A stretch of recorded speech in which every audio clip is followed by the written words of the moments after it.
Miingon nga ang Senate Blue Ribbon Committee mo-resume na sa iyang investigation labot sa flood control scandal karong adlawng Huwebes pohon next week, that is June 4. Matod pa nga Senator Alan Peter Cayetano, murag daghay mo kuyawan ning kalakiyag flood control scandal may sigutan day. Kay hapit-hapit tanan mahigalang probinsya na aman. Unya ang mga congressmen involved mga higala. Katong pagpatawag baya ni QM day, ito skilante ba?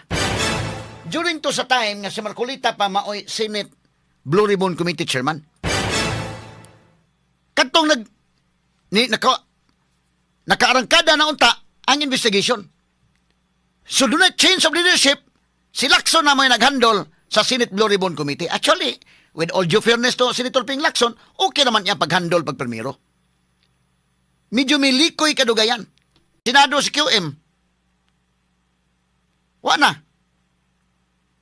So muna nga kung ablihan ni ang investigation sa Senate Blue Ribbon Committee, daghay makuyawan ini mga higala o ang corruption ini all the way to the doorsteps of Malacanang. In fact, no less than Senator Ping Lacson mo'y nag-ingon nga niabot sa Malacanang but iyang gi-save mga higala sa Marcos. Ingon siya kini si Marcos, wa ni labot. Kinila sa Bersamin, Amina Pangandaman, Jojo Cadiz, kana sila diha. Now, og mauhuna, para nako mga higala, sige, isave lang na sa Marcos. Pero imisigaro na. Kana the fact mangguday nga naa na sa Malacanang mo gihunong ni Lacson. Kay para nako ba kung kini mga tawhan na Jojo Cadiz, staff ni BBM kani adto pa senador pa siya. Kinasa si Amina Pangandaman, Bersamin. Kung mga kurakot ni sila nagdawat sa malimanitang kwarta niya, way labot si Marcos, damor nga imbestigahon na sila, kay ilang giyama-yamaan ang presidente. Ilang gigamit angan sa presidente. Ilang ginimdrap ang presidente aron magkakwarta ni mga tawhana. Mga way batasan ni mga tawhana. Kana kung tinuod. Pero gihunong mang Lacson, magduda mga tao, ay. Dili, gito ingon nga sila rin nagamit sa ganang presidente. Malagmit, apel yung presidente, ani. Straight to the point. Di balik kayan magduda mga tao na kaya yan manggihunong ang investigation nga na duol na mahigala. Apit nang tamasakpan mahigalang ko na sa Malacanang. Yan nahilom. Ni-focus sila ni Sara Duterte. Ala, gidivert na karon ang isyu mahigala. Okay naman na. Investigaro na Sara, okay. Pero nakalimtan ang flood control scandal. So nahimo manghigala nga kung ikaw tinuod ka nga anti-graft crusader, imong gibuka ang imong mga mata, batok ni Sara Duterte apan gipiyong nimo sa mas dako nga kinawatay nga mao mahigala ang flood control scandal. Straight to the point. So mao na giingon makakita kang Sara, hala, imong yung padakon, wa gyud ka nipiyong gyud ka sa flood control scandal nga mas dako ni kwarta trilyon kini. Plus dunay mga kinabuhi nga nangamatay mahigala atol sa bagyong Tino, pati naghana nangamatay.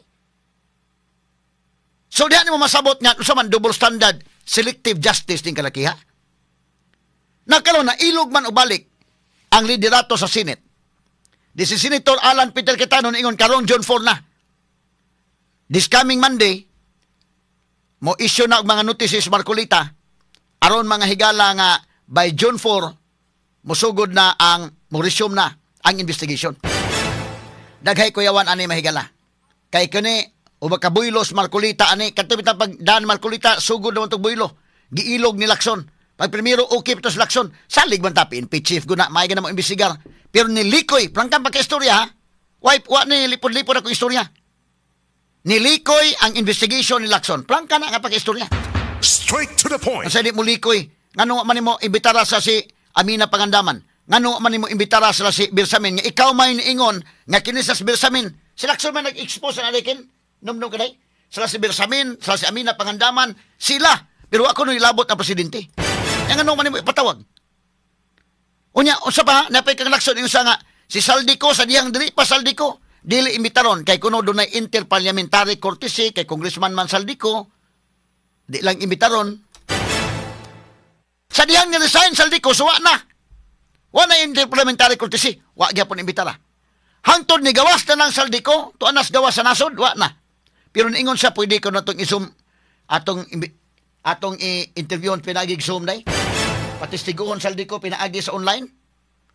Sus, naunahan man saldi ko, ang testimonya saldi ko, man nag-deliver sa kwarta, mga kagalaw, ngadto sa Malacanang. Niingon na po sa lakson nga, di lang idayon og online nga testimonya ni saldi ko, di na to dawaton.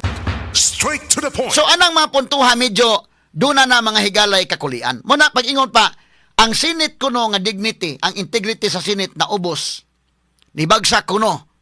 Muna ingon mahigalan taga minority, kamoy nakabagsak. Ingon pong majority dahil sa si Alan Peter Cayetano, kamoy nakabagsak. Kana palanda ang investigation sa flood control nga wa ninyo maayo.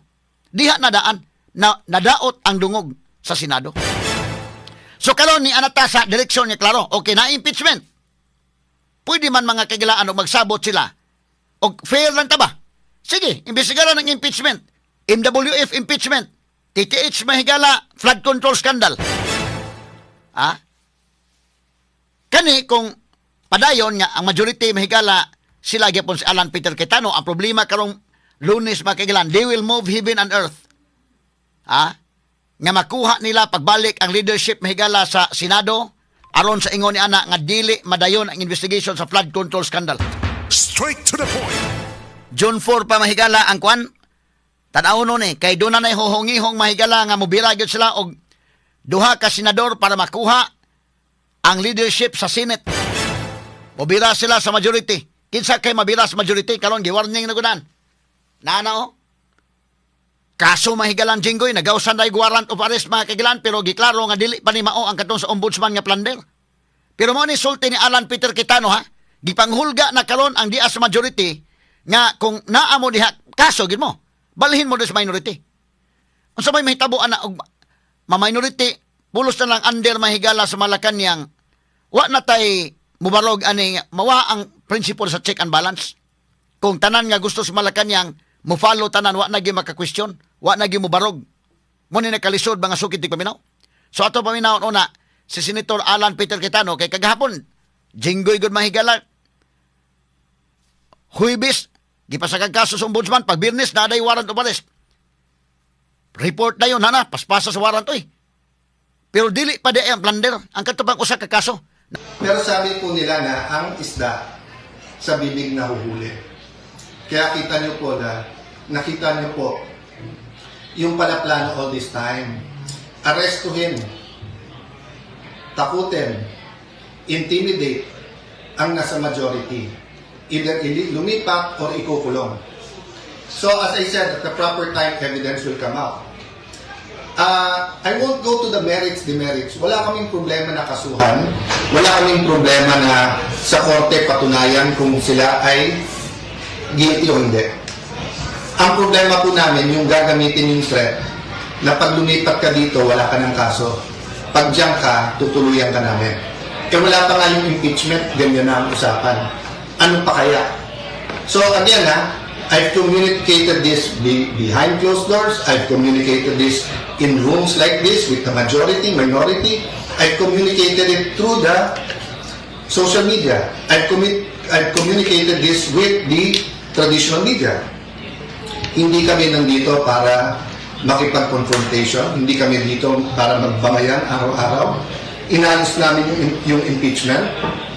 Kasabay ng impeachment po, inayos namin na may legislative calendar pa rin. Meron pa rin hong pag-aayos. Bakit po?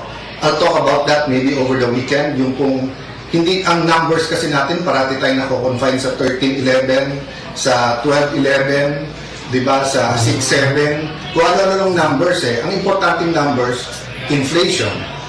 Ang importanteng numbers, GNP, GDP. Ang importanteng numbers, productivity ng ating mga magsasaka. Ang importante numbers, yung dropout sa eskwelahan, yung pagtaas ng kaso ng AIDS, pagtaas ng teenage pregnancy, ang dami natin kailangang pag-usapan na priorities. So, tatlo ibabalanse po natin. Yung economic crisis, where we have to talk about the quality of life. And when we talk about the quality of life, we have to talk about security. We also have to talk about drugs. When we talk about quality of life, Okay, sumuni ang pamahayag ni Alan Peter Cayetano nga takutin, Ang threat mahigala kung naa ka diha tutuloyan ka na. Pero mabalhin ka diri wa kay problema. Mo ni nga di malikay ng mga tao ron day. Warning ning kanjinggoy. Okay na kay warrant ha. Bilabol pa na. Huna-huna ag mayo. Tuluyan ka namin kung dili na nimo huna-huna og mayo. Bilabol pala ng warrant karon ni gawas. Ang sunod warrant ana di nakakabail. 90,000 pala ng bail lang ni gawas nga daan. Sumurag warning. Balhin ka diri sa minority wa kay problema. Nagani ka diha tiwasan ka gyud. So mo ni mga higala nga by Monday tan-awon ni kay musipyat sila sa Monday maka hearing gyud og sugod sa Thursday sa flood control scandal. Mo ni ang ilang pugnan nga dili mahigala kahiring sa flood control scandal. Kay doon na may daghang mga bulabog. Abot man sa Malacanang nga bulabog ani. Straight to the point. So mo na'y tan-awon madayon kaha ang flood control scandal. Bis, malagmit madayon.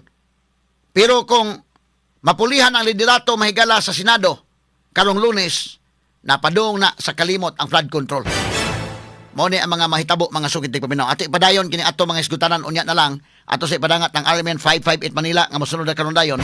Ato tiwason unya mahigala kining dugang hisgutanan labi na ang kuyaw mo gud ani kung under control mahigala ang Senate. Manakinahanglan ta og naay Senate nato nga independent from Malacanang. Ngano man aron nga nagpabilin ang check and balance.